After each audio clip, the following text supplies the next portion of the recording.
안녕하세요. YBM 종로센터 JLPT 필합격 보장반의 박서연 강사입니다.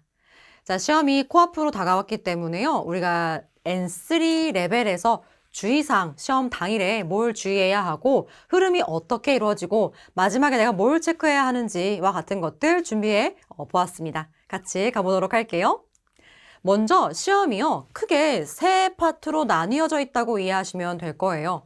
자, 내가 자리에 앉고 시험 준비가 이제 다 됐어요. 이제 시험지가 나오기 전에요. 먼저 답안지가 나뉘어 줍니다. 이 답안지는요. 이렇게 끊어서 쓸 수 있어요. 첫 번째 거는 어휘 답안지 찍 찍고, 다음은 문법과 독해 답안지 또 찍 찢어요. 그리고 마지막으로 청해 답안지까지 찍 찢어서 이제 그 시험이 끝날 때마다 바로바로 제출하는 시스템이에요. 시험지와 답안지가 동시에. 그렇기 때문에요. 특히나 청해에서는요. 되게 주의하셔야 할 게 마지막 파트 5 내가 듣고 고민할 새가 없어. 바로 시험지에는 내가 답을 못 체크할지언정 답안지엔 바로 체크하셔야 돼요. 시험 끝남과 동시에 다 걷어가니까요. 이거 유의해 주시고요. 자, 제가 중간에 선을 찍 하고 굵게 넣었는데 첫 번째 어휘 시험 보고요. 시험지와 문제지 다 걷어가고 그 다음에 문법 독해 시험지를 막 받아요. 그리고 내가 70분 동안 풀고 난 다음에 마찬가지로 시험지와 문제지가 걷어져집니다. 그리고서 30분 이렇게 쉬는 시간이 있어요. 좀 내가 이거 공부할 걸 그랬다라는 거 좀 더 뭐 공부를 하시거나 뭐 아니면 화장실에 다녀오시거나 뭐 아니면 청해 뭐 내가 듣기 연습 좀 하시다 보면은 바로 3교시가 옵니다. 그래서 청해가 약 40분 정도 흘러간다라고 보시면 되겠습니다. 그리고 마킹 같은 거는요, 샤프나 연필로 하시면 되기 때문에 뭐 전혀 뭐 지우개도 꼭 가져가셔야 되고요. 내가 틀렸다 그래서 뭐 화이트라 그러나요? 그걸로 이렇게 지우실 필요 없어요. 요거 주의하시면 되겠습니다. 자, 앞서 우리가 시험이 크게 세 파트로 나뉘어지는데요. 자, 각각에 놓치면 안 되는 부분들만 이렇게 콕콕 집어서 살펴보도록 할 거예요. 먼저 어휘 파트 보도록 하겠습니다. 자, 크게요. 문제 1부터 5까지 쭈르륵 나와져 있죠. 이 어휘 파트에서 이런 형식의 문제가 나올 거다라고 이해하시면 되겠습니다. 여기서요. 시간을 절약해야 되는 게 요 두 가지 파트라고 보시면 돼요. 왜? 밑줄 친 것만 바로바로 답을 빠르게 골라갈 수 있기 때문에 그러니까 문제의 그 전체 문장을 읽지 않아도 된다는 얘기예요. 해서 여기서 절약하시고 그 다음에 여기 문제 3에서는요. 괄호에 들어갈 말을 골라야 돼요. 자, 괄호 문장 여기에 내가 답을 넣으려면 사실은 전체 문장을 읽어줘야 하는 이 번거로움이 있기 때문에 앞서서 시간 절약해야지 여기서 좀 당황하지 않겠죠? 자, 문제 4 같은 경우는요. 유의어 고르라는 얘기예요. 얘랑 가장 바꿔쓰기 가까운 게 뭐게? 라고 묻는 거. 그래서 어떻게 보면은 얘도 뭐 시간을 절약하자면 절약할 수 있지만 정확히 읽어서 나쁠 건 없는 부분. 자, 마지막에 있는 문제 5가요.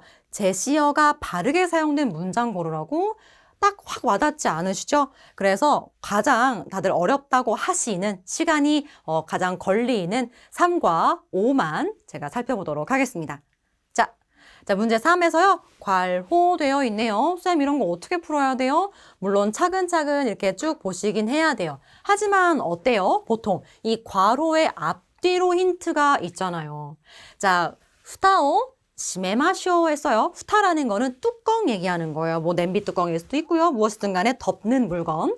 자, 뚜껑을 닫읍시다 라고 했어요. 그럼 뚜껑을 우리가 어떻게 닫아야 돼요? 보통 꽉 제대로 닫아야 될 거 아니에요? 그거 표현이요. 요렇게 시까리라고 해서 적절히 들어갈 어휘를 고르는 파트가 되겠다.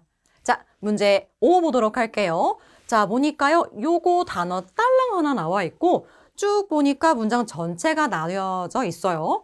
얘가 어떤 문장에서야 제대로 쓰였니? 했을 때 솥꿀이란 말 자체를 모르면 못 풀어요. 찍을 수조차 없어. 그러니까 단어를 많이 외우시기는 하셔야 돼요. 솥꿀이라는 거는요. 꼭 닮음, 빼닮음이란 표현이에요. 가장 대표적으로 나오는 게 요거거든요. 자, 와타시와 토모다치카라 나는 친구들로부터 치치니 아빠랑 나 어떠냐면요. 솥그리다 뭐예요? 빼닮았다, 그냥 꼭 닮았다 라고 이와레테 이마스 듣고 있대요. 그런 얘기를 해서 자, 이 솥그리다 해서 누구누구랑 꼭 닮았다, 니 솥그리다 라고 해서 그 앞에 대상 나와져 있는 이렇게 이런 표현으로 문장에서 쓰일 수 있구나 해서 예시까지 좀 섭렵을 해주셔야 이 어휘 시험에서 고득점을 얻으실 수 있다고 보면 되겠습니다. 문법 독해 파트 보도록 하겠습니다. 문제 1부터 3까지가 문법이고요. 4부터 7까지가 독해예요. 자, 먼저 독해 보시면요. 두 번째를 가장 어려워하세요. 재배열 문제거든요. 나머지는 사실은 우리가 영어 시험이라든지 다른 데서도 되게 익숙하게 많이 보시는 그런 유형이에요. 뭐 괄호에 들어갈 뭐 문법, 표현 골라라 라는 게 첫 번째고요. 이 세 번째 같은 경우는 이 흐름에서 뭐가 가장 들어갈 게 있을까? 라고 하는 독해 문제 같지만 사실은 흐름상 적절한 접속사를 고르라 라거나 아니면 문법 표현을 고르라 라는 게 요거 세 번째라고 보시면 돼요. 전혀 겁먹으실 필요 없어요. 두 번째도 마찬가지인데 요거는 이따가 다시 보도록 하겠습니다.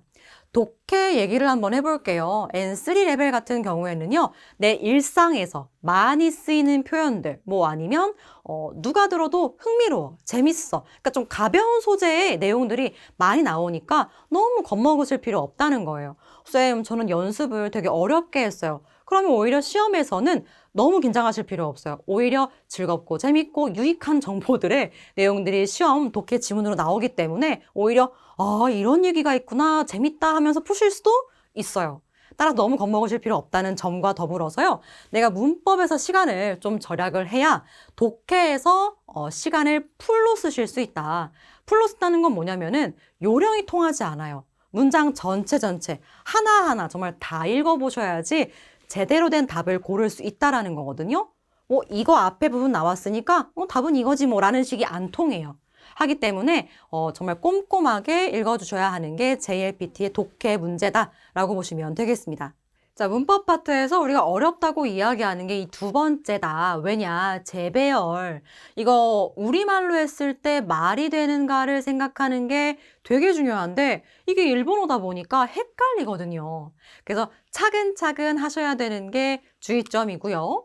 그리고 두 번째는 내가 배열 제대로 해놓고 답을 마지막에 이 별표 자리로 고르는 거 그러한 실수를 하지 않는지 주의해야 하는 거. 크게 두 가지만 주의하시면 되겠습니다. 어떻게 푸느냐? 앞뒤 문장을 읽으시고요. 이 중간에 낀 기레들 이 친구들이지만 어떤 내용들이 올지를 일단은 한번 상상해 보시고 여기서 이거 다음 이거 아닐까라고 하는 문법 포인트들 잘 기억하고 있으시면 되게 빨리 풀립니다. 일단 먼저 볼게요. 아노비르와 나리마셈. 저 비르 하면은 우리가 빌딩 얘기하는 거죠. 안 됩니다. 뭐가 안 될까? 라고 했을 때 사실은 진짜 빠르게 풀려면 바로 나와요. 나케레바 나리마셈. 기초 때부터 하잖아요. 뭐뭐 하지 않으면 안 됩니다. 자, 그럼 직전에 몇 번이 올 수 있느냐? 3번이 올 수 있어. 이런 문제도 있을 수 있어요. 진짜 빨리 풀렸죠. 답이 이거예요. 근데 이렇지 않을 수도 있죠. 따라서 보도록 할게요. 뭐를 하지 않으면 안 돼요? 도라나케레바. 토르라는 거는 get이라는 동사인데 없다라는 거. 그럼 무엇을 얻어? 을 얻어? 해서 목적격 조사가 필요한 친구. 무엇을 얻어? 허가를 얻겠죠. 허가를 얻지 않으면 안 됩니다. 라고 해서 바로 직전이 보기 1번이 될 거예요. 자, 저 빌딩은 허가를 받지 않으면 안 된대. 왜 이 중간에 낑길 말이 굳이 필요해? 찾자면 자 4번에 타빈이라는 게요. N3 레벨 친구죠. 뭐뭐 할 때마다. 그래서 여기 들어갈 때마다 뭐 하지 않으면 안 된다. 허가를 받지 않으면 안 된다. 해서 2, 4, 1, 3의 순서로 별표 자리 3번. 이렇게 해서 쉽게 풀리는 경우도 있어요. 근데 실수하시면 안 되는 게 뭐다? 별표 자리가 네 번째에 있으니까 답이 4번. 이런 실수 안 된다라는 거 주의해 주세요. 자, 다음은 청해 파트로 넘어가 보도록 하겠습니다. 자, 각각에 되게 많은 것 같지만 물어보는 거는 하나예요. 하나야, 하나, 진짜로. 그러니까 자연스러운 흐름은 뭘까? 이거를 파악하는 건데 첫 번째 문제 1 같은 경우는요. 과제 이해라고 쓰여 있죠. 예상 6개 나온다고 되어 있는데 자, 무슨 파트든지 간에요. 무슨 파트 상관없이 이 레벨 상관없이 N3, N2, N1 다 이 과제2에 보통 1번이 제일 어려워요. 왜? 이때 막 혼돈이 오거든. 혼돈이 와요. 뭐라는 거야 이렇게. 그래서 1번 내가 못 들었다고 해서 패닉되실 필요 없어요. 걔는 무시하되 내가 못 들었어? 그럼 버릴 수 있는 용기가 있어야 돼요. 그 다음 애들이 더 많은 점수를 나에게 줄 테니까. 그래서 이 과제 같은 경우는요. 이 전체적인 흐름을 엄청 잘 들어야 돼요. 뭐 하나 놓치면 안 돼. 자, A가 A라 그랬어. 그래서 계속 A여야지 A가 갑자기 뭐 B, C, D 내 안에서 혼란이 오면 안 된다라는 거예요. 자, 문제 2. 포인트 2 같은 경우는 어떤 거냐면은 정말 질문 요지. 그래서 여자가 뭐 할 건데? 라고 했을 때 정확히 원하는 포인트가 딱 하나 있어. 그래서 걔만 쫓아서 열심히 들으시면 돼요. 그 차이가 있다. 근데 이 내가 문제지를 봤을 때 사실은 1과 2의 차이가 크게 없는 것처럼 느껴지거든요. 진짜 중요한 차이는 이거예요. 보기를 읽을 시간을 주는지 안 주는지. 과제 2에는요. 보기 읽을 시간이 없어요. 안 줘요. 따라서 미리 보기부터 읽어 놓으시고 어떤 문제겠구나라고 머릿속에 넣으신 다음에 문제 들어보시고 답 체크하실 수 있어야 돼요. 근데 이 문제 2 같은 경우는 보기를 읽을 시간을 줘요. 뭐 문제를 딱 말해준 다음에 포인트 이거야 이거 잘 들어봐라고 문제가 주어진 다음에 그 다음에 이 삐 하고서 잠깐의 시간을 줘. 그때 보기 읽으시면 돼요. 좀 여유로워집니다. 일단 문제 1에 첫 번째 1번의 그 이제 폭탄 같은 그 흐름만 이제 지나가면 이제 여유로워져요. 문제 3, 개요이해 같은 경우는요. 이거는 딱 봤을 때 아무것도 안 쓰여 있어요. 공란이야. 총 거의 3개가 나오는데 여기서는 정말 이 전체적인 걸 들을 필요 없이 about, 대략적인 거를 물어본다라고 보시면 돼요. 대략적인 거. 그래서 얘네가 이거 왜 얘기하는 거야? 그래서 말하고 싶은 게 뭐야? 이거의 테마가 뭐야? 라는 거기 때문에 그거 집중적으로 보시면 되는 거.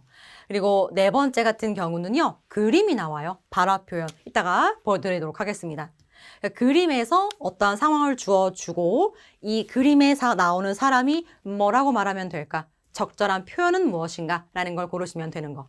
자, 5번째 같은 경우는요. 즉시 응답. 그래서 따로 영상이 있는데 이 티키타카가 잘 되는 걸 고르는 게 핵심이다 라고 보시면 되겠습니다. 그러면 여기 발화 표현에서 그림 한번 보도록 할게요. 이런 거예요. 그림을 딱 주어주고 상황을 들려줘요. 여기도 뭐 아무것도 없어요. 일본어 안 쓰여 있어. 그림만 나와져 있고 나는 1부터 2, 3 하는 그 보기의 내용을 듣고 정확한 이 사람이 해야 하는 말을 답으로 체크하시면 되겠습니다. 자, 시험이 얼마 안 남았죠. 꼭 여러분들 좋은 원하는 결과 얻으실 수 있으면 좋겠고요. 필 합격입니다. 고생하셨어요.